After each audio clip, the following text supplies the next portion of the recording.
নবীজি সাল্লাল্লাহু আলাইহি ওয়াসাল্লাম এই কথা জানার পরে সিজদায় পড়ে কান্না শুরু করে দিলেন। একদিন, দুই দিন, তিন দিন পর্যন্ত নবীজি কান্নাকাটি করে সিজদায় পড়ে নবীজি কাঁদতে কাঁদতে চক্ষু মোবারক ফুলে গেছে, চোখ দিয়া জর্জর করে পানি পড়ে। নবী আমার কারো সাথে দেখা করে না, কারো সাথে কথা বলে না। সাহাবায়ে আজমাইনরা অস্থির হয়ে গেছে। নবীজি কারো সাথে কথা বলে না, কারো সাথে দেখা করে না। সাহাবায়ে আজমাইনরা নবীর সাথে কথা বলতে চাই, নবীকে দেখতে চাই, কিন্তু আমার নবী ঘর থেকে বের হয়ে নামাজ আদায় করে আবার তিনি ঘরের মধ্যে চলে যান। দরজা বন্ধ করে সিজদায় পড়ে চিৎকার করে করে আপনার আমার নবী কাঁদে। সাহাবায়ে আজমাইনরা পরামর্শ করলো, নবীর কি হলো? নবী কি কষ্ট পেলেন? আমরা কি নবীকে কোনো কষ্ট দিলাম নাকি? এই জন্য সাহাবায়ে আজমাইনরা পরামর্শ করে হযরতে আবু বকর সিদ্দিক রাদিয়াল্লাহু তাআলা আনহুকে পাঠালেন। আবু বকর সিদ্দিক রাদিয়াল্লাহু তাআলা আনহু নবীজির দরজার সামনে গিয়ে সালাম দিলেন, আসসালাতু আসসালামু আলাইকা ইয়া রাসূলুল্লাহ। নবীজি সাল্লাল্লাহু আলাইহি ওয়াসাল্লামের ঘরের ভেতর থেকে কোনো আওয়াজ আসলো না।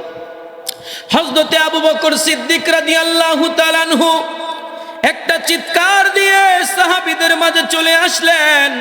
সাহাবায়ে আজমাইনরা আবু বকরকে ধরে যার পরনাই কান্না শুরু করে দিলেন। এবার হযরতে ওমরকে পাঠালো। হযরতে ওমর নবীর দরজার সামনে গিয়া সালাম দিল, কিন্তু দরজা খুললেন না, নবীজি কথা বললেন না। হযরতে ওমর রাদিয়াল্লাহু তাআলা আনহু একটা চিৎকার দিয়ে সাহাবায়ে আজমাইনদের সামনে চলে আসলো। সাহাবায়ে আজমাইনরা ওমরকে ধরে কান্নাকাটি শুরু করে দিল। এবার সাহাবায়ে আজমাইনরা হযরতে আলীকে ডাক দিয়া বলে, ও হযরতে আলী, আপনি একটু যান দেখেন আমার নবীর কি হলো। নবীজি কেন আজকে 3 দিন থেকে কারোর সাথে কথা বলতেছে না? নবীজি কেন কাঁদতেছে? আমরা কি নবীজির সাথে কোনো বেয়াদবি করলাম কিনা?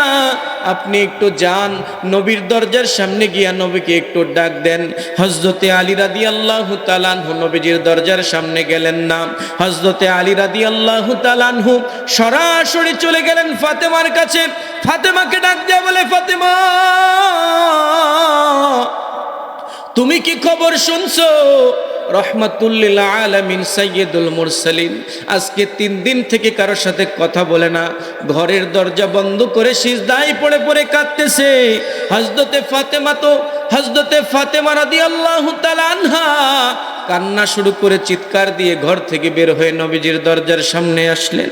ডাক দিয়া বলতেছেন, বাবা, ও বাবা, কি হয়েছে? আপনার দরজাটা খুলেন। নবীজি যখন ফাতেমার কান্নার আওয়াজ শুনলেন, নবীজি সাল্লাল্লাহু আলাইহি ওয়াসাল্লাম দরজাটাকে খুলে দিলেন। হযরতে ফাতেমা ঘরের মধ্যে প্রবেশ করে নবীজিকে জড়ায় ধরে বলতেছে, বাবা, আপনি কেন কাঁদতেছেন? আপনার চক্ষু দুইটা লাল হয়ে গেছে, চোখ দিয়া জর্জর করে পানি পড়তেছে, কারণটাকে একটু বলেন। নবীজি সাল্লাল্লাহু আলাইহি ওয়াসাল্লাম ফাতেমাকে ডাক দিয়া বলে, ফাতেমা, আজ থেকে 3 দিন পূর্বে হযরতে জিবরাইল আমার কাছে এসেছিল। জিবরাইল বলেছে আমার কিছু উম্মত নাকি জাহান্নামে যাবে, আমার উম্মত জাহান্নামে যাবে, আমার উম্মত জাহান্নামে যাবে। আমি নবী হয়ে এটা সহ্য করতে পারি না। সুবহানাল্লাহ বলেন, জোরে বলেন সুবহানাল্লাহ। আমার উম্মত জাহান্নামে যাবে, এটা আমি নবী হয়ে সহ্য করতে পারি না। এই জন্য আমি আমার আল্লাহর দরবারে 2 হাত উত্তোলন করে কাঁদতেছি। আমি আল্লাহর দরবারে প্রার্থনা করতেছি আমার আল্লাহ যেন আমার উম্মতকে মাফ করে দেয়। বলেন সুবহানাল্লাহ। নবীজি সাল্লাল্লাহু আলাইহি ওয়াসাল্লাম এই কথা বলে আবার সিজদায় লুটিয়ে পড়লেন। নবীজি সাল্লাল্লাহু আলাইহি ওয়াসাল্লাম সিজদায় লুটিয়ে পড়ে আবার কান্নাকাটি শুরু করে দিলেন। কিছুক্ষণ পরে নবীজি সাল্লাল্লাহু আলাইহি ওয়াসাল্লাম সিজদার থেকে মাথাটা উঠাইয়া একটু হাসতেছেন। ফাতেমা ডাক দিয়া বলে, ও বাবা, এখন আপনি হাসলেন কেন?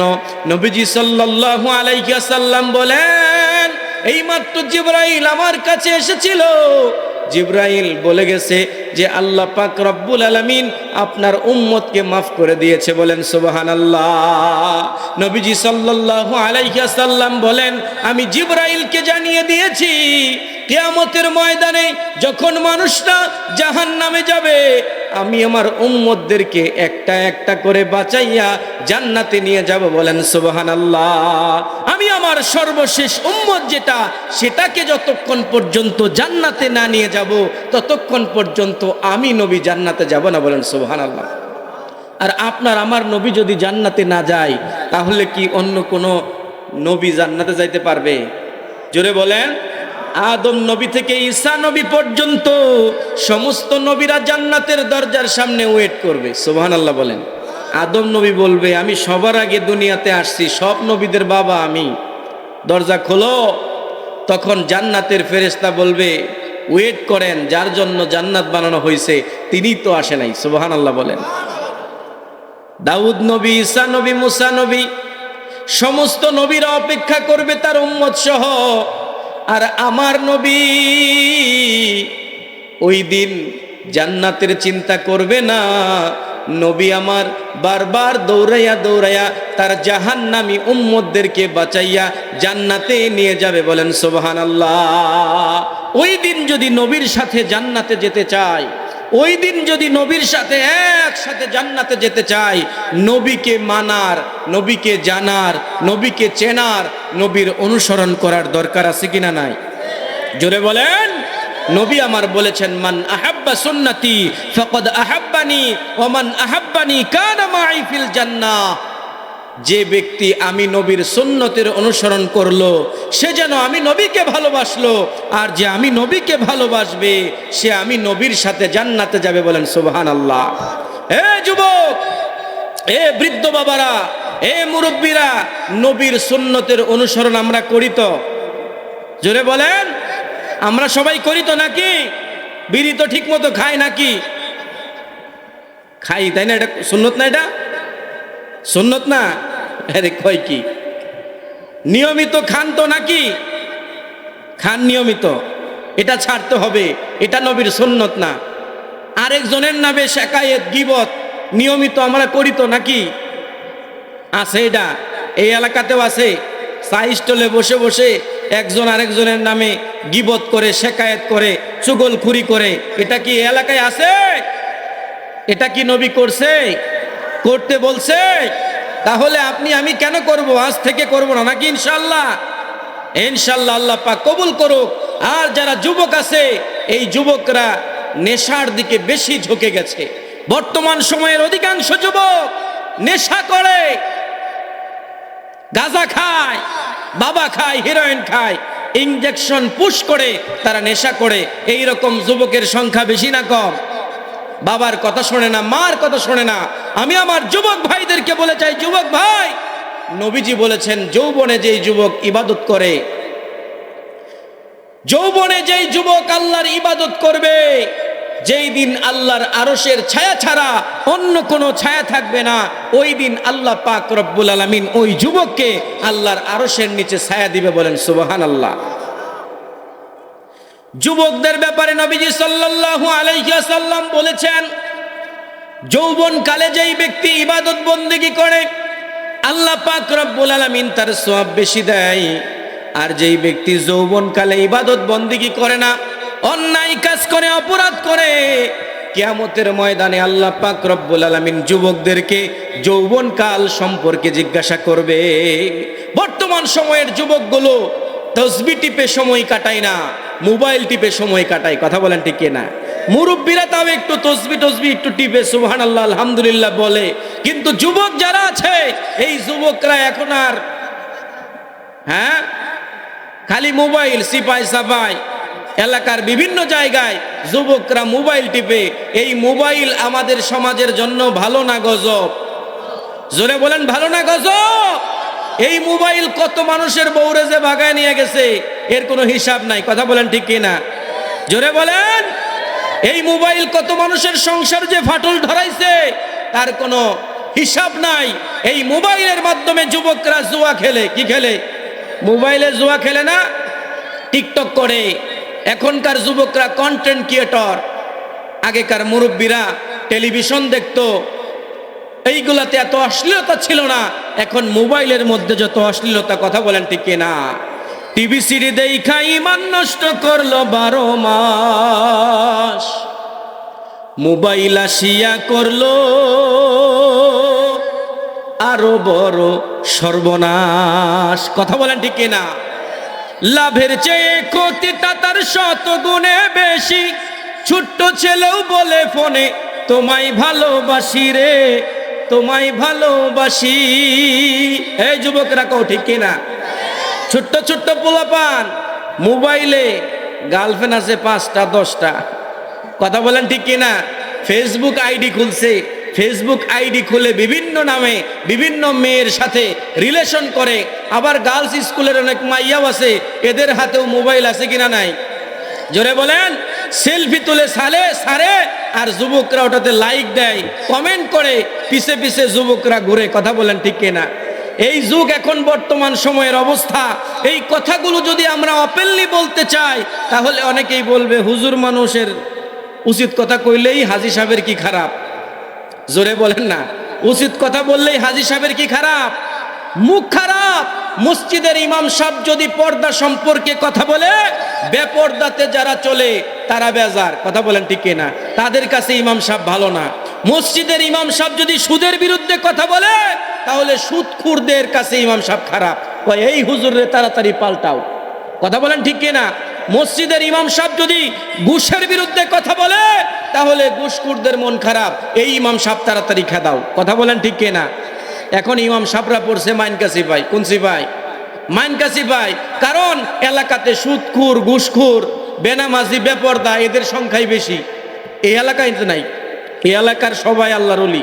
কারণ এটা ওলিয়া উলিয়ার ভূমি, কথা বলেন ঠিক কিনা? অলির ভূমি না এটা। এখানকার মানুষগুলো সবাই ভালো, আমি জানি, পরহেজগার, মুত্তাকি, একেবারে আব্দুল কাদের জিলানী রহমতুল্লাহি আলাইহির খুব কাছাকাছি। নাকি এই এলাকায় সুদখোর নাই, ঘুষখোর নাই, এই এলাকাতে কোনো বেপরদা লোক নাই, সবাই কোরআন মেনে, রাসূল মেনে, আল্লাহর রাসূলকে ভালোবাসে। এই এলাকার কেউ গান বাজনা করে না, ঠিক কিনা? জোরে কর না, ঠিক কিনা? মনে হয় তো ঠিক, বাকি আল্লাহ ভালো জানে। এনে আরো বেশি হাই হাই কয় কি? এইগুলা কি করা যাবে? এই মুসলমান, এগুলা কি করা যাবে? সুদ খায় যারা, যারা সুদ খায়, আল্লাহ পাক রব্বুল আলামিন বলেছেন ওরা যেন আল্লাহর সাথে যুদ্ধ ঘোষণা করলো। কার সাথে যুদ্ধ ঘোষণা? যে ব্যক্তি সুদ খায়, সুদ খাইলে 70 প্রকার গুনাহ হয়। 1 নাম্বার গুনাহ হলো, যেটা সর্বনিম্ন গুনাহ, সর্বনিম্ন গুনাহ হলো নিজের মায়ের সাথে জেনা করা। নাউজুবিল্লাহ কইবেন না? নাউজুবিল্লাহ তো কই দিয়েছেন ঠিক হই, কিন্তু সুদ তো আবার ঠিকই খান, সুদে লাগায়। মহিলারাও নাকি সুদ লাগায়, অনেক মহিলা আছে কিনা নাই? এই আমার মা বোনদের কি বসার ব্যবস্থা করা হয়েছে? মা বোনদের কি কিছু বলবো? এই মা বোনরা যদি ঠিক হয়ে যায়, তাহলে আমাদের গোটা দেশ ঠিক হয়ে যাবে, কথা বলেন ঠিক কিনা? আমাদের মা বোনরা যদি পরহেজগার হয়ে যায়, রাবিয়া বস্তির মতো হয়ে যায়, তাহলে আমাদের মা বোনদের গর্ভ থেকে আব্দুল কাদের জিলানী, খাজা মঈনুদ্দিন চিশতি রহমতুল্লাহি আলাইহি আবারও জন্মগ্রহণ করবে, কথা বলেন ঠিক কিনা? আর আমাদের মা বোনরা যদি অন্যায় অপরাধ করে, আমাদের মা বোনরা যদি বেপরদাতে চলে, আমাদের মা বোনরা যদি 10-12টা বয়ফ্রেন্ড রাখে, যুবকরা বুঝে বয়ফ্রেন্ডটা, মুরব্বীদের বোঝার দরকার নাই, তাহলে এই মা এবং বোনের গর্ভ থেকে নাস্তিক শাহরিয়া কবির জন্ম নেবে। কে জন্ম নেবে? নাস্তিক শাহরিয়া কবির, হাসানুল হক ইনু, রাশেদ খান মেননের মতো কুলাঙ্গাররা জন্ম নেবে, আবুল সরকারের মতো বাউল নামক কুলাঙ্গাররা জন্ম নেবে, কথা বলেন ঠিক কিনা? সম্মানিত মুসলমান ভাইয়েরা আমার, আমরা রাসূলকে ভালোবাসি, আল্লাহকে ভালোবাসি। আল্লাহ এবং আল্লাহর রাসূলকে ভালোবাসতে গিয়ে কখনো অন্যায় কাজের সাথে আপোষ করব না। আমি আমার যুবক ভাইদেরকে বলবো, যুবক ভাই খবরদার, খবরদার, তোমরা আমাদের আগামী, তোমরা আমাদের ভবিষ্যৎ। কখনোই কোনো বাতিলের কাছে মাথা নত করবে না। কখনোই কোনো অন্যায়কে প্রশ্রয় দিবে না, সত্যের সামনে দাঁড়িয়ে যাবে, সত্যের পক্ষে সবসময় কথা বলবে, সত্যের সাথে সবসময় থাকবে, কখনোই মিথ্যার সাথে আপোষ করবে না।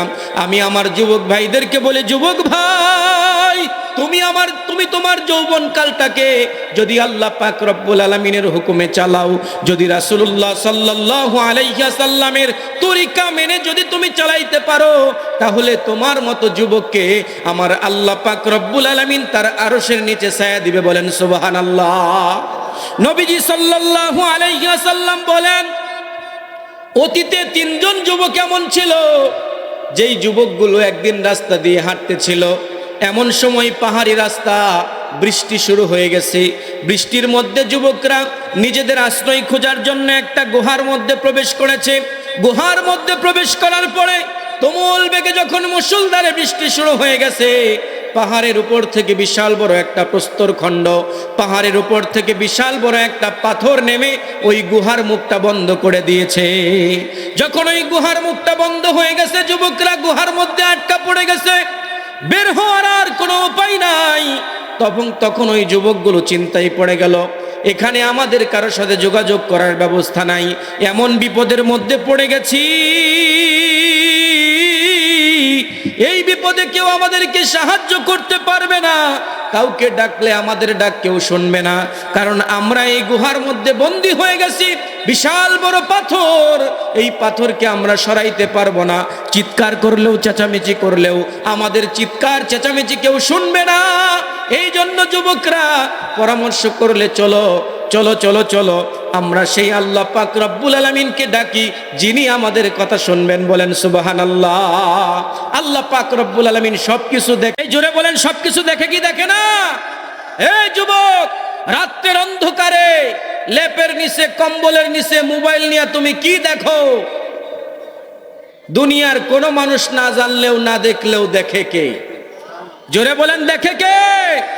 এখনকার যুবকগুলো, হাই হাই, এখন তো কথা বলতে গেলে তো অনেক কথা বলতে হয়। যুবকদের চেহারার দিকে তাকাবেন, নাদুস নুদুস চেহারাওয়ালা যুবক খুব কম, সাফা টাল হয়ে গেছে, কোমরের আড্ডি বের হয়ে গেছে। কথা বলেন ঠিক কিনা? এইরকম যুবকের সংখ্যা বেশি না এখন। দেখবেন সাফা একবারে দুইটা একেবারে ভিতরে ঢুকে গেছে, চক্ষু গর্তের মধ্যে ঢুকে গেছে, কোমরের হাড্ডি বের হয়ে গেছে। এই যুবকগুলো ঘুরতেছে, প্যান্ট পড়ছে কিন্তু প্যান্ট নামছে এমন ভাবে, এটা মসজিদে যখন সিজদা দেয় অনেক যুবকের নামাজ নষ্ট হয়ে যায়। কথা বলেন ঠিক কিনা? প্যান্ট থাকে না, তখন কোমরে তো গোস্ত নাই, সব গোস্ত মোবাইলে খায় ফেলছে। সব গোস্ত কে খাইছে? মোবাইলে খাইছে। জীবন যৌবন সবকিছু শেষ। এখন জিজ্ঞেস করলে বলে, হুজুর জিরো ফিগার বানাইতেছি। কি বানাইতেছি? Zero figure. তুমি যে কোন আকাম করো এটা কিন্তু আমরা সবাই জানি। কথা বলেন ঠিক কিনা? মুরব্বীরাও জানে। মুরব্বীরাও কি জানে? কারণ মুরব্বীরা ওই বয়স পার করেই আসছে। কথা বলেন ঠিক কিনা? সম্মানিত মুসলমান ভাইয়েরা, যুবক ভাইয়েরা, কোথায় কোন গুনাহ করেন, কোথায় কোন পাপ করেন পৃথিবীর কোনো মানুষ না জানতে পারে, কিন্তু একজন আছে, তিনি সব কিছু জানে। তিনি কে? জোরে বলেন তিনি কে? তিনি কে? আল্লাহ তুমি দয়ার সাগর, রহমানুর রহিম, তোমার দয়াই পূর্ণ আমার সারা নিশিদিন, তোমার দয়াই পূর্ণ আমার সারা নিশিদিন। তুমি মিটাও সকল চাওয়া দুদিন আগে পরে, তোমার কাছেই সকল চাওয়া সবই তোমার তরে, তোমার কাছে চাই যে পানা আমরা প্রতিদিন, তোমার দয়াই পূর্ণ আমার সারা নিশিদিন, তোমার দয়াই পূর্ণ আমার সারা নিশিদিন। আল্লাহু আকবার বলেন। এই তিন যুবক গুহার মধ্যে আটকা পড়ে গেছে, কারোর সাথে যোগাযোগ করার ব্যবস্থা নাই। এক জায়গায় যোগাযোগ করার রাস্তা সব সময় খোলা থাকে। তিনি কে? জোরে বলেন তিনি কে? এ ভাই, যত বিপদেই পড়েন না কেন, যত মুসিবতেই পড়েন না কেন, মুসিবতে আপনার ভাই আপনার পাশে না দাঁড়াতে পারে, আপনার বন্ধু আপনার পাশে না দাঁড়াতে পারে, আপনার মুসিবতে আপনার বিপদে যিনি সব সময় আপনার পাশে আছেন তিনি হলেন কে? আমার আল্লাহ পাক রব্বুল আলামিন বলেন, উদউনি আস্তাজিব লাকুম। বান্দা তুমি আমি আল্লাহ পাক রব্বুল আলামিনকে ডাক দাও, আমি আল্লাহ পাক রব্বুল আলামিন তোমার ডাকে সাড়া দিব। চিল্লায়ে বলেন সুবহানাল্লাহ। এখন এই তিন যুবক পরামর্শ করলো, আমাদের ডাক, আমাদের কণ্ঠ কেউ শুনবে না, চলো চলো চলো আমরা সেই আল্লাহকে ডাকি। কিভাবে ডাকবো? আমরা একজন একজন করে আল্লাহকে ডাকা শুরু করি। এক যুবক বসে পড়লো সিজদাতে নুয়ে, আল্লাহ পাক রব্বুল আলামিনের কাছে বলতেছে, আল্লাহ আমি আমার জীবনে তেমন কোনো ভালো কাজ করি নাই, তোমার দরবারে পেশ করার মতো আমার কোনো আমল নাই, তবে আমার একটা আমল আছে। আমি ভেড়া বকরি চড়াই, ভেড়া বকরি চড়াইয়া সারাদিন মাঠে ময়দানে ঘোরার পরে সন্ধ্যাবেলায় যখন আমি বাড়িতে পৌঁছি, বাড়িতে পৌঁছার পরে আমি আমার ভেড়া বকরির দুধগুলোকে দহন করি। দুধগুলোকে দহন করার পরে আমার ক্ষুধার্ত বিবিকে খাওয়াই না, আমার ক্ষুধার্ত সন্তানগুলোকে আমি পান করাই না। আমি সারাদিন উপবাস থাকি, ওই দুধ আমি নিজেও পান করি না, আগে আমি আমার মা বাবাকে পান করাই। সুবহানাল্লাহ বলেন। দুধ নিজের বিবিরেও খাওয়াই না, সন্তানদেরও খাওয়াই না, খাওয়াই কারে? মা বাবারে খাওয়ায়। আর আমাদের এই 24 সাল 25 সালের ডিজিটাল যুবকরা বাজার থেকে আঙ্গুর ফল, আপেল, কমলা নিয়ে আইসা রাত্রের অন্ধকারে দরজা লাগায় সুপসুপায়া বউরে খাওয়ায়। কথা কোন ঠিক না? হ্যাঁ, নিজে থাকে ল্যাপ তুষকে, মায়ের দেয়, বাপের দেয়, বুড়া খেতা, সিরা খেতা। কথা বলেন ঠিক না? 50,000 30,000 টাকা দামের খাটের মধ্যে 20,000 টাকা দামের জাজিম বানাইয়া নিজে ঘুমায়, আর মা বাবারে পুরাতন কম্বল, পুরাতন একটা চকি আমাদের শেরপুরের গরুহাটি থেকে কিনে নিয়ে আসছে 500 টাকা দিয়ে, ওইটা মা বাপরে দিছে। কথা বলেন ঠিক কিনা? নিজের বউয়ের জন্য 1000 টাকা দামের শাড়ি জামা, নিজের মেয়ের জন্য, সন্তানের জন্য ভালো ভালো দামি দামি পোশাক। যারা চলে যাবে বুঝবো এগুলাই মার্কা, এগুলার মা বাপরে দেখে না, যেগুলো উঠবে।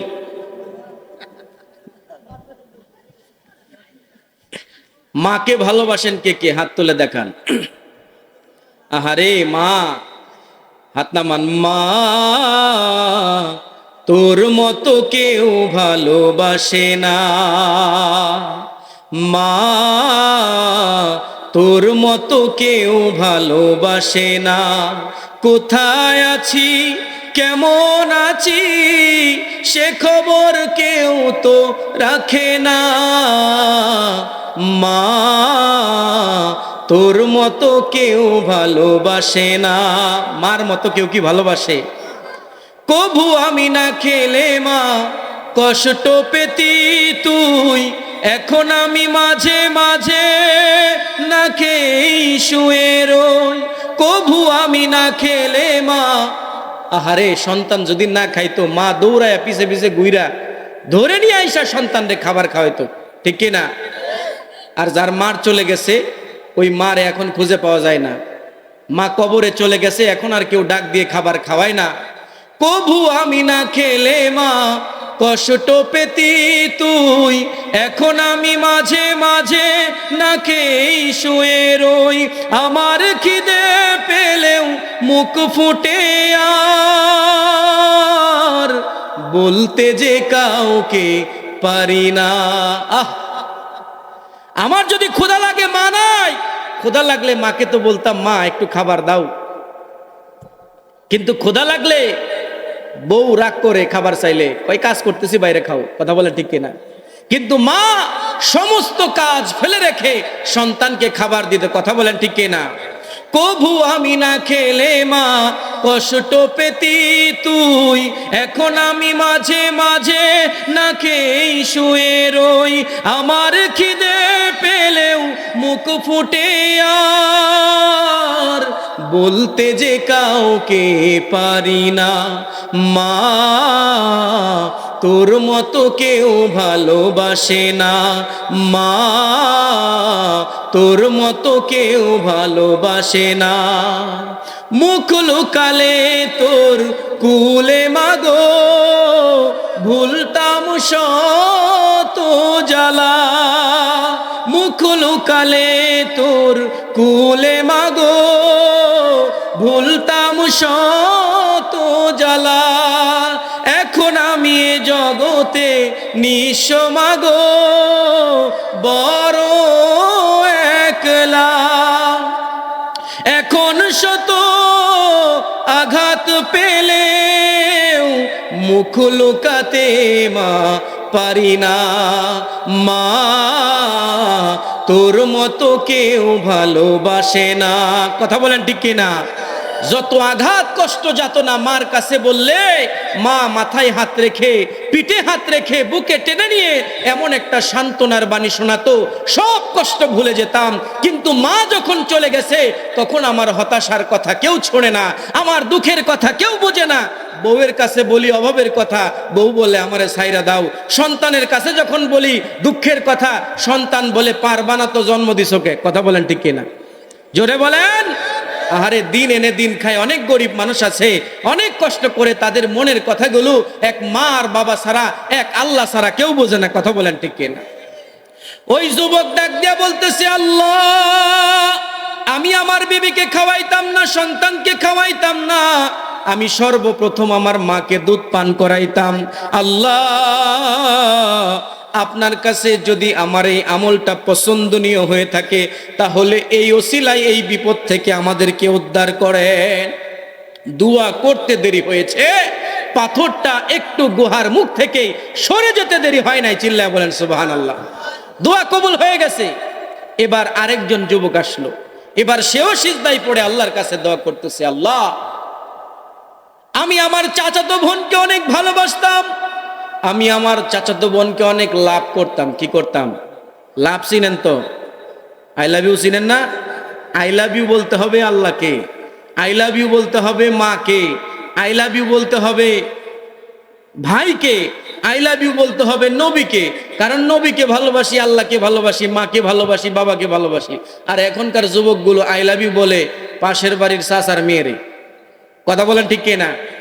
হ্যাঁ, এগুলাই তো চলতেছে বর্তমানে। তখন ওই যুবক বলতেছে, আল্লাহ, আমি আমার চাচাতো বোনকে অনেক ভালোবাসতাম, তাকে একবার কুপ্রস্তাব দিলাম যে তুমি আমার সাথে গোপনে মিলিত হও, কিন্তু আমার চাচাতো বোন রাজি হলো না। আমাকে শর্ত লাগাইয়া দিল যে তুমি যদি 100 দিরহাম দিতে পারো তাহলে আমি তোমার সাথে এই কাম করব। এখনকার যুবকদেরকে অফার দেয়, তুমি যদি একটা আইফোন দিতে পারো তাহলে আমি তোমার হয়ে যাব। কথা বলেন ঠিক কিনা? বিভিন্ন ধরনের গিফট। বাস্তবতা বলতেছি, অনেকের কাছে এইগুলা খারাপ লাগতে পারে, কিন্তু এটাই বাস্তব। কথা বলেন ঠিক কিনা? এটাই কি বাস্তব? সম্মানিত মুসলমান ভাইরা আমার, তখন ওই যুবক বলতেছে, আল্লাহ, আমি অনেক কষ্ট করে 100 দিরহাম জোগাড় করে আমি আমার চাচাতো বোনের হাতে যখন দিলাম, তখন আমি আর সে গোপনে যখন মিলিত হব, ওই মুহূর্তে আমার চাচাতো বোন বলল যে আল্লাহকে ভয় করো।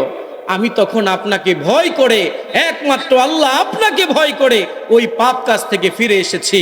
আল্লাহ, আপনার কাছে যদি এটা পছন্দ হয় তাহলে আপনি একটু আমাদেরকে উদ্ধার করেন। দোয়া করতে দেরি হয়েছে, পাথরটা আরেকটু সরে যাইতে দেরি হয় নাই। বলেন সুবহানাল্লাহ। এবার তৃতীয় জন সিজদায় পড়ে কাঁদে আর বলে, আল্লাহ, আমার বাড়িতে একজন ব্যক্তি কাজ করত, কাজ করাকালীন সময়ে তার মজুরি বাবদ কিছু চাউল আমার কাছে ছিল। আমি যখন তাকে এই চাউলটা দিতে চেয়েছি তখন বলেছে আমার চাউলের দরকার নাই। এই কথা বলে সে চলে গেছে। আমি ওই চাউলগুলোকে কাজে লাগাইয়া ব্যবসা বাণিজ্য করে এই চাউলগুলোর দ্বারা অনেক লাভবান হয়ে অনেক টাকা পয়সা সম্পদ জমা করেছিলাম। একদিন অনেক বছর পরে হঠাৎ করে ওই ব্যক্তিটা এসে আমাকে বলতেছে আমার পাওনা ফেরত দাও। তখন আমি তাকে সমস্ত ধন সম্পদগুলো দিয়ে দিয়েছি। আমি তাকে কোনো সম্পদ দিতে নিষেধ করি নাই। আমি যখন তাকে সমস্ত সম্পদগুলো দিয়ে দিয়েছি তখন সে সমস্ত সম্পদগুলো নিয়ে গেছে। আল্লাহ, আপনার কাছে যদি এই কাজটা পছন্দ হয় তাহলে আল্লাহ আপনি এই পাথরটা সরাইয়া দেন। এই দোয়াটা করার সাথে সাথে ওই পাথরটা সরে গেছে। তখন তারা ওই গুহার ভেতর থেকে বের হয়ে গেছে। বলেন সুবহানাল্লাহ। এজন্য আমি আমার যুবক ভাইদেরকে বলি, যুবক ভাই, এই ঘটনা থেকে আমরা শিক্ষা অর্জন করতে পারি যে অন্যায়, অপরাধ, পাপাচার, অনাচার, সমস্ত কদাচার করার মতো শক্তি তোমার কাছে আছে। তোমাকে আল্লাহ যৌবন দান করেছে, এই যৌবন দিয়ে কোনো পাপাচার করো না, কোনো অন্যায় কাজ করো না। জীবনের শ্রেষ্ঠ সময় হলো যৌবন কাল, আর এই যৌবন কালকে যদি হেলায় খেলায় অবলীলায় অন্যায় কাজে কাটিয়ে ফেলো, তাহলে বৃদ্ধ বয়সে এসে তোমাকে শুধুমাত্র আফসোস করতে হবে। কথা বলেন ঠিক কিনা? যে জন দিবসে মনের হরসে জ্বালাই দিনে এই বাতি, আশুগৃহে তার দেখিবে না আর নিশীথে প্রদীপ বাতি। যেই ব্যক্তি যৌবন কালে অন্যায়, অনাচার, পাপাচার করে কাটিয়েছে, যৌবনে যে ইবাদত করেনি, বুড়া কালে কি ইবাদত করতে পারবে? ওযু করতে করতে ওযু যে কোন দিক দিয়ে গেছে গা খবরই নাই। কথা বলেন ঠিক কিনা? নামাজ পড়তে গেছে, সিজদা কি 2টা দিল না 3টা দিল মনে নাই। আত্তাহিয়াতু পড়তে গিয়া দুরূদ শরীফ পড়ছে না দোয়া মাসুরা পড়ছে, কিছুই মনে নাই। কথা বলেন ঠিক কিনা? কারণ বৃদ্ধ বয়সে আল্লাহ পাক রব্বুল আলামিন বলেছেন, সুম্মা রাদাদনাহু আসফালা সাফিলিন, অতঃপর আমি মানুষকে ফিরিয়ে দিয়েছি নিচ থেকে নিচে। অর্থাৎ মানুষ ছোট থেকে আস্তে আস্তে বড় হয়ে যখন যৌবনে যায়, যৌবন আস্তে আস্তে ফুরিয়ে ফুরিয়ে মানুষ যখন বৃদ্ধ হয়ে যায়, তখন বৃদ্ধ মানুষ শিশুদের মতো হয়ে যায়। কথা বলেন ঠিক কিনা? ওই বৃদ্ধ মানুষ ঠিক মতো রুকু করতে পারে না, সিজদা করতে পারে না, নামাজ আদায় করতে পারে না। কিন্তু যুবক বয়সে সবকিছু থাকে ফিটফাট। সবকিছু কি ফিটফাট, সবকিছু থাকে সতেজ। নামাজ পড়তে গেলে তার কোনো সমস্যা হয় না, সবকিছু মনে থাকে। জিকির, আজগার, তাসবিহ, তাহলিল, তওবা, ইস্তেগফার, তাহাজ্জুদের নামাজ, কোরআন তেলাওয়াত সবকিছু যৌবনকালে সম্ভব। যে যুবক তার যৌবন কালকে কাজে লাগিয়ে, যে যুবক তার যৌবন কালকে গনিমত মনে করে, আল্লাহ পাক রব্বুল আলামিনের হুকুম মেনে নবীর তরিকা আদায় করে, যেই যুবক তার যৌবন কালকে আল্লাহর পথে ব্যয় করবে, আল্লাহ পাকের নবী সাল্লাল্লাহু আলাইহি ওয়াসাল্লাম বলেছেন, ওই যুবককে কিয়ামতের ময়দানে আল্লাহ পাক রব্বুল আলামিন বিনা হিসাবে জান্নাত দান করবে। বলেন সুবহানাল্লাহ। সাহাবায়ে আজমাইনদের দিকে তাকান। হযরতে আবু বকর সিদ্দিক রাদিয়াল্লাহু তাআলা আনহু, হযরতে ওমর, হযরতে আলী রাদিয়াল্লাহু তাআলা আনহু, এরা যারা ছিলেন, এরা সবাই যুবক বয়সে ইসলাম ধর্ম গ্রহণ করেছেন। বলেন সুবহানাল্লাহ। যুবক বয়সে এরা ইসলাম ধর্ম গ্রহণ করে ইসলামের জন্য তারা জীবন সঁপে দিয়েছেন, ইসলামের জন্য তারা অকুতোভয় লড়েছেন। আমি আমার যুবক ভাইদেরকে বলবো, যুবক ভাই, তোমরা ইসলামের শক্তিতে পরিণত হয়ে যাও। তোমরা কোন কাফের, মুশরিক, বেদিন, ইসলামের শত্রুর শক্তিতে রূপান্তরিত হয় না। কোন ইসলামের বিরুদ্ধের যারা শক্তি, ইসলামের বিরুদ্ধে যারা কথা বলে, তাদের পক্ষ কখনোই অবলম্বন করিও না। আমি আমার যুবক ভাইদেরকে বলবো, যুবক ভাই, পাকুড়িয়ার যুবক ভাইরা, তোমরা ইসলামের পক্ষে চলে আসো, তোমরা উলামায়ে কেরামদের পক্ষে থাকো।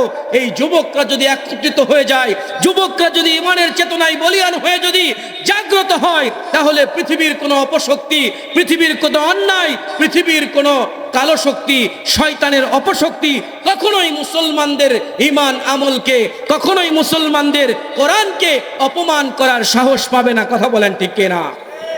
আজকের যুবকরা যদি একত্রিত হয়ে যায়, আজকের যুবকরা যদি সংঘবদ্ধ হয়ে ইসলামের পক্ষে কাজ করে, তাহলে কাদিয়ানীরা বাংলার জমিনের ঠাঁই পাবে না। কথা বলেন ঠিক কিনা? আজকের যুবকরা যদি ইসলামের পক্ষে কথা বলে, তাহলে কোন নাস্তিক, কোন বেদিন, ইসলামের শত্রু, কোরআনের শত্রু, মুসলমানদের শত্রুরা এই বাংলার জমিনে ঠাঁই পাবে না। কথা বলো ঠিক কিনা? এজন্য আমি আমার যুবক ভাইদেরকে বলবো, যুবক ভাই, তোমরা নেশা ছেড়ে দাও, তোমরা অন্যায় অপরাধ ছেড়ে দাও, তোমরা সমস্ত অন্যায় অপরাধ ছেড়ে দিয়ে ইমাম সাহেবের হাতে হাত রেখে, আলেমদের হাতে হাত রেখে তোমরা ইসলামের পক্ষে তোমাদের জীবনটা বিলিয়ে দাও। এই উদাত্ত আহ্বান জানিয়ে আমি আমার আলোচনা এখানেই শেষ করছি। যতটুকু বললাম, আল্লাহ আমাদের সকলকে এর উপরে আমল করার তৌফিক দান করুন।